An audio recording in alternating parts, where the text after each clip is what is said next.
السلام عليكم، يا رب تكونوا جميعا بخير وفي أتم صحة دايما. النهاردة هنعمل كفتة الست. أنا حبيت أكون حنينة معاكم شوية في العنوان بتاع الفيديو وقلت كفتة الست بس هي اسمها كفتة رجلين الست. عموما أحلى وصفة كفتة هتجربوها، ميكس من المكونات مش طبيعي، طريقة إعداد غريبة يمكن لأول مرة تشوفوها. النتيجة هتطلع معاكم كفتة طعمها يجنن بجد. مش بس كده، احنا نعمل جنبها كمان شوية رز باللحمة المفرومة. ناخد شوية لحمة صغيرين قوي من لحمة الكفتة ونعمل بيها وصفة رز مفلفل ورهيب. بس كده لأ، هنعمل كمان التزيكي صوص أو سلطة الزبادي اليوناني، رهيبة بجد ومتأكدة إن كلكم هتحبوها. وصفة كفتة مختلفة، متأكدة هتقعوا في غرامها كمان زي ما أنا حبيتها كده وبعملها كتير. تعالوا بينا نبدأ على طول بالوصفة، بس الأول اعملوا لي لايك للفيديو ده على طول، وكمان اعملوا شير، وما تنسوش تشتركوا لو مش مشتركين، وتفعلوا جرس التنبيه لو حابين يجيلكوا إشعار بأي وصفة جديدة قبل أي حد. تعالوا بينا نبدأ على طول. أنا عندي هنا كيلو من اللحمة المفرومة، أنا مقسمها على 3 أطباق، هقول لكم التقسيمة دي إيه بالظبط. ويفضل إن دهون اللحمة تكون بسيطة في الوصفة دي. عندي هنا طبق فيه 400 جرام من اللحمة، وطبق تاني كمان فيه 400 جرام من اللحمة، يعني تقريبا الاتنين 800 جرام. الطبق الصغير ده 200 جرام لحمة مفرومة، أخدتهم من الكيلو علشان أعمل بيه الرز، يعني ناخد ال 200 دول بقى ونسيبهم على جنب. طيب الكفتة دي بتتحضر ازاي يا هبة؟ هنستخدم نص الكمية نعصجه والنص التاني هنستخدمه ني. بس الأول وقبل أي حاجة لازم نسلق الرز. كسرولة على النار بزود فيها 2 كوباية من الماء الساخن، أهم حاجة المية تكون بتغلي، أو بطبيعة الحال ممكن تسخنوا 2 كوباية المية من الأول في الكسرولة بتاعتكم، ده الأوقع أكيد يعني. زودت عليهم نص كوباية من الرز المصري، وزودت معاهم كمان نص معلقة صغيرة من الملح. نفضل نقلب على نار عالية لحد ما الرز يتشرب المية ويبقى معجن كده زي ما انتوا شايفين. وصل للمرحلة دي والقوام اللي انتوا شايفينه ده، نسيبه بقى يبرد على جنب. طاسة على النار بزود فيها معلقة كبيرة من زيت الزيتون، ويفضل انه يكون زيت زيتون بكر. اول ما الطاسة بتاعتي بتسخن كويس ببدأ انزل باللحمة المفرومة بتاعتي. اخدنا نص كمية اللحمة وهنبدأ نعصجها. في العادي بعصج اللحمة من غير اي دهون تماما، بس اللحمة دي دهنها قليل قوي فزودت لها معلقة زيت زيتون. اول ما اللحمة لونها يتغير معايا هزود عليها حبة بصل تكون مفرومة ناعم، حبة بصل تكون كبيرة. بس كده، مش هنزود اي توابل ولا ملح ولا فلفل. اللحمة تدخل في التسوية وتخرج السوائل بتاعتها وتنضج تماما معانا. هناخدها نحطها في طبق ونسيبها تبرد تماما. طيب احنا كده سلقنا الرز وسبناه يبرد، وعصجنا اللحمة كمان نص الكمية وسبناها تبرد. لما الاتنين يبردوا هنبدأ نزود بقى الرز المعجن اللي احنا عملناه ده على اللحمة المعصجة، ونزود عليها كمان نص كمية اللحمة الباقية اللي هي النية.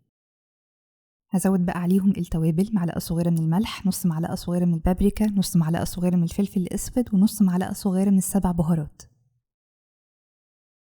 زودت عليهم كمان حبة واحدة من البيض ورشة صغيرة كده من البقدونس. نبدأ نعجن كويس قوي لحد ما تكون عندنا عجينة بالملمس اللي انتوا شايفينه ده. وطبعا لو عندنا عجان فممكن نستعين بيه في عجن الكفتة بزراعة تقليب، يعني يدوب أقل من دقيقة وهتطلع مظبوطة معاكم. أنا عجنتها لحد ما وصلت للقوام اللي انتوا شايفينه ده. هتلاحظوا إن هي بتلزق جدا، هنغطيها وندخلها التلاجة نص ساعة، هتتماسك وهتطلع مظبوطة جدا معاكم. في الوقت اللي دخلت فيه الكفتة التلاجة هبدأ إن أنا أحضر الرز بتاعي. عندي هنا 2 كوباية من الرز البسمتي. الرز البسمتي بغسله كويس قوي لحد ما المية بتاعته تبقى شفافة، بعدين بنقعه لمدة ساعة. قبل التسوية على طول ببدأ ان انا اصفيه من المية. انا حطيته هنا في طبق وهبدأ ازود عليه البهارات بتاعتي، يعني ابهره الاول. معلقة كبيرة من الملح، نص معلقة صغيرة من ال7 بهارات، زودت كمان ربع معلقة صغيرة من القرفة، وربع معلقة صغيرة من الهيل اللي هو الحبهان المطحون، واخر حاجة زودتها كانت رشة كويسة كده من الفلفل الاسود. نديهم تقليبة مع بعض، بعدين نسيبهم على جنب. بجيب الحلة بتاعتي وبزود فيها معلقة كبيرة من الزيت مع معلقة كبيرة من السمنة.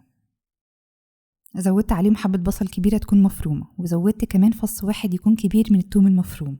ياخدوا تشويحة مع بعض، أهم حاجة لونهم ما يغيرش، وننزل عليهم على طول باللحمة. دول 200 جرام من اللحمة اللي هي كمية اللحمة اللي احنا فصلناها من البداية من الكيلو. بقلب اللحمة مع الثوم والبصل لحد ما لونها يتغير تماما، بعدين أنزل عليها بالرز المبهر. أهم حاجة في أي رز بسمتي إنكم تسخنوا الرز كويس قوي، يعني ياخد تشويحة كويسة ويتغلف بالزيت والسمنة، بعدين تبدأوا تضيفوا المية. الرز يكون ساخن كويس جدا والمية تكون بتغلي. أنا بزود لكل كوباية رز 1.5 كوباية من المية. ما بزودش أي مرقة هنا، سواء مكعبات أو شوربة جاهزة حتى. اللحمة بتاعتي هتعمل لي شوربة، يعني هتدي طعم حلو قوي للرز، مش مستاهلة أي حاجة. ما بغطيش الحلة، بسيب الرز على نار عالية لحد ما يتشرب المية ويعمل عيون أو فتحات، أو بيقولوا عليها الرز دخل بيته. في الخطوة دي بغطي الحلة بتاعتي وبنقل الرز على أهدى نار لمدة 20 دقيقة بدون ما ارفع الغطا تماما. اقتراح كمان، ممكن تحت الغطا تحطوا ورقة زبدة وعليها ورقة فويل وفوقهم الغطا، ده هيديكوا نتيجة مبهرة بجد. اهم حاجه ما تفتحوش الغطا غير بعد 20 دقيقه. النتيجه هيبقى رز مفلفل، حبايته طويله جدا ورهيب كده زي ما انتوا شايفين. بجد ريحته بتبقى ماليه البيت، التوابل بتاعته التزموا بيها بتطلع مظبوطه جدا. عملناه قبل كده في وصفات كتير، جربوه المره دي بالطريقه الجديده. الكفتة كانت لسه في التلاجة وكان لسه معايا تقريبا 10 دقايق، فقلت أحضر التزيكي صوص أو سلطة الزبادي اليوناني الرهيبة اللي احنا هنعملها دلوقتي. حبة خيار تكون كبيرة، ولو الحبة ضخمة قوي هناخد نصها مثلا.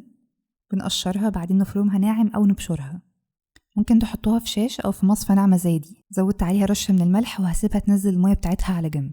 على جنب بجيب طبق عميق وبزود فيه كوبايتين من الزبادي. يفضل الزبادي يكون كامل الدسم، والأفضل كمان لو زبادي يوناني، قوامه بيبقى كريمي اكتر وبيخلي السلطه دي بجد تاكل. زودت على الزبادي معلقه ونص من عصير الليمون، وزودت معاهم كمان تلت كوبايه من الشبت المفروم. معاهم كده 3 معالق كبيره من زيت الزيتون، وعندي هنا كمان 3 فصوص من الثوم المفروم. نديها بقى رشه ملح مع رشه فلفل اسود بسيطه كده. بعدين بنجيب الخيار اللي احنا فرمناه او بشرناه وحاطينه في المصفى، وبنبدا نضغط عليه كويس قوي، نتاكد ان مفيش فيه اي ميه، ونضيفه على الخلطه اللي في الطبق دي. نديهم تقليبة مع بعض، ودي بتبقى أحلى سلطة ممكن تجربوها جنب أي حاجة، جنب خضار، جنب رز، جنب مشاوي. غمسوها بالعيش، اعملوها سندوتشات، هتحبوها جدا. عدت النص ساعة وخرجت الكفتة من التلاجة، اتمسكت وبقت باردة جدا وأقدر إن أنا أشكلها بسهولة قوي.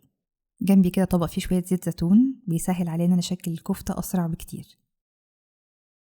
باخد شوية من الكفتة وببدأ إن أنا أشكلها بين إيديا كورة، بعدين أفردها وأخليها بيضاوية الشكل زي ما انتوا شايفين كده. أهم حاجة سمك الكفتة ما يبقاش سميك قوي، يعني حاولوا ترفعوها قدر الإمكان لأن هي بتنفش شوية وقت التسوية. بعد ما بنشكلها بنجيب طبق يكون فيه بيض وبنزود عليه معلقة كبيرة من الحليب. زودت عليهم كمان رشة ملح ورشة فلفل أسود وبخفقهم مع بعض.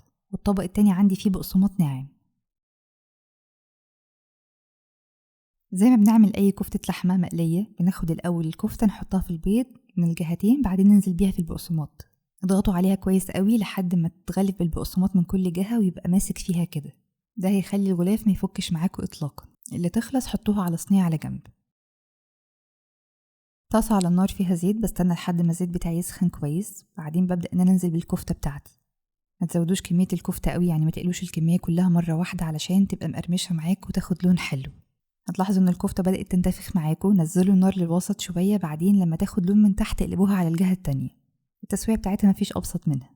ممكن نعملها في الفرن، ممكن نعملها في الاير فراير، بس تاخد كده رشة زيت زيتون بسيطة.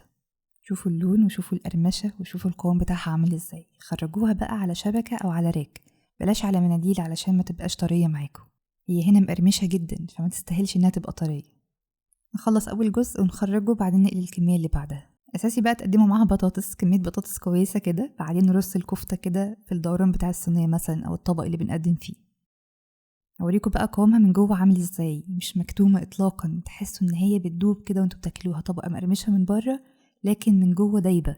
تناغم في الطعم يا جماعة مش طبيعي. الوصفة دي جربتها مرة ومبطلش هعملها. أنا بحب وصفات الكفتة عموما، بالأخص اللي عنده أطفال أو أولاد صغيرين بيميلوا أكتر إنهم ياكلوا كفتة. اعملوها جنب باستا، اعملوها جنب بطاطس، جنب رز زي ما أنا عملت النهاردة. في كلا الحالات هتبقى رهيبة. احنا ممكن كمان نعمل منها طبق مشكل حلو كده، شوية رز مفلفل من الحلوين بتوعنا دول مع شوية بطاطس، ونزود عليهم الكفتة والخس مثلا.